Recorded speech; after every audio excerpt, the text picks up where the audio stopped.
Hey everyone, and welcome back to the channel. Have you ever been listening to your favorite podcast and thought, hey, I could do that?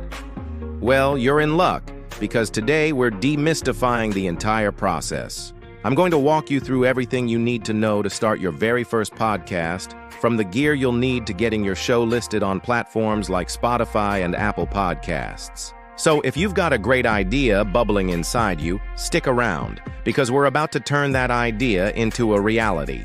First things first, let's talk about the essentials, your gear. Now don't get intimidated. You don't need a professional-grade studio that costs thousands of dollars to get started. Honestly, the most important piece of equipment is your microphone. Your phone's built-in mic can work in a pinch, but listeners can really tell the difference in audio quality. A great entry-level option is a USB microphone. Brands like Blue Yeti or the Audio-Technica AT2020 are fantastic choices. They're plug-and-play, meaning you just connect them to your computer's USB port and you're ready to go. They offer crisp, clear audio that will instantly make your podcast sound more professional. If you're planning on having co-hosts or guests in the same room, you might consider an audio interface with a couple of XLR microphones. An interface like the Focusrite Scarlett 2i2 is a classic for a reason. It allows you to plug in two traditional XLR mics, giving you more control over each person's audio levels. For the mics themselves, something like the Shure SM58 is a workhorse, durable and reliable. But again, for your first show, a quality USB mic is more than enough to get you started on the right foot. And don't forget headphones. You need to hear yourself as you record to monitor your sound levels and catch any issues in real time. Any standard pair of over-ear headphones will do the trick. All right, you've got your mic, and you're ready to hit record. But what software should you use? This is where the magic happens. The software you use to record and edit is called a Digital Audio Workstation, or DAW. And just like with microphones, there are amazing free options available. The number one recommendation for beginners is Audacity. It's a completely free open-source program that works on Mac, Windows, and Linux. It has all the fundamental tools you'll need to record, cut, and polish your audio. It might look a little dated, but don't let its appearance fool you. It's incredibly powerful. Another fantastic free option, especially for Mac users, is GarageBand. It comes pre-installed on most Apple devices and has a super intuitive, user-friendly interface. It's a great stepping stone if you ever decide to upgrade to a more professional DAW like Logic Pro X, as the workflow is very similar. For those on Windows who want something a bit more modern-looking than Audacity, you could check out Cakewalk by BandLab, which is another surprisingly powerful and free DAW. The bottom line is you don't need to spend any money on software when you're just starting out. Pick one, watch a few beginner tutorials, and start experimenting. So, you've recorded your first episode. Congratulations! Now it's time for the editing process. This part can feel a little daunting, but I promise it's easier than you think. Let's cover the most common edits you'll be making. The first is simply cutting out mistakes. Did you stumble over a word or have a long, awkward pause?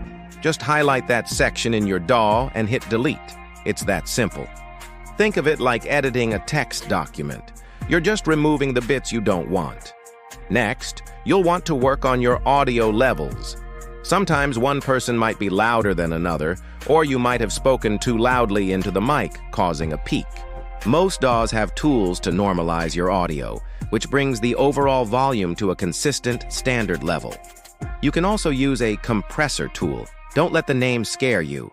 A compressor basically squashes the loudest parts of your audio and boosts the quietest parts, making the overall listening experience much smoother and more pleasant for your audience. No one wants to be constantly adjusting their volume knob. Finally, let's talk about adding intros, outros, and background music. This is what really gives your podcast a professional polish. You can find tons of royalty-free music on websites like Epidemic Sound, Artlist, or even the YouTube audio library. Just find a track that fits the vibe of your show, import it into your project, and place it at the beginning and end. You can fade the music in and out to make the transition smooth. You can also layer a soft, instrumental track quietly underneath your speaking parts to add a bit of atmosphere, but be careful not to make it too distracting. With these basic edits, cutting mistakes, leveling audio, and adding music, your podcast will sound 100 times better. Okay, the episode is edited, polished, and ready for the world to hear. How do you actually get it on platforms like Spotify, Apple Podcasts, and Google Podcasts? You do this through a podcast hosting service. You can't just upload an MP3 file directly to these platforms. You need a host. This service stores your audio files and creates a special thing called an RSS feed. This RSS feed is what you'll submit to all the different podcast directories. There are many great hosting providers out there, and several offer free plans to get you started. Services like Anchor, which is owned by Spotify, Buzzsprout, and Podbean, all have free or very affordable introductory tiers. You'll sign up, create your show's profile. This includes your podcast name, description, and cover art, and then upload your edited MP3 file. Your cover art is super important, by the way. It's the first thing people see, so make it eye-catching and easy to read, even as a small thumbnail. It should be a square image, typically at least 1400 by 1400 pixels. Once your episode is uploaded to your host, they will give you your RSS feed link. This is the golden ticket. Now, you'll go to each podcast directory one by one and submit this link. For Apple Podcasts, you'll use Podcast Connect. For Spotify, it's Spotify for Podcasters.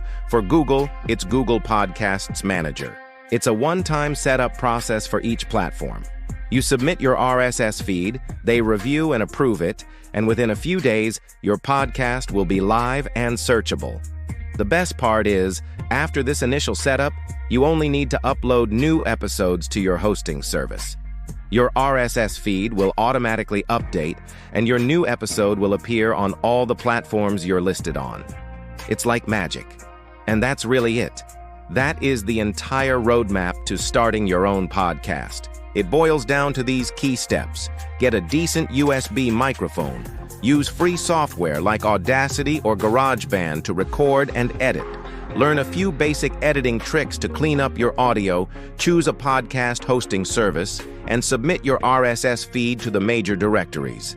The biggest hurdle is just starting.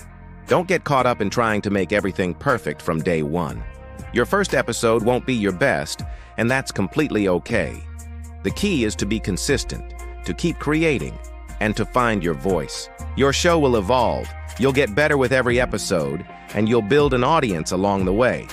So, what are you waiting for? That idea you have is worth sharing.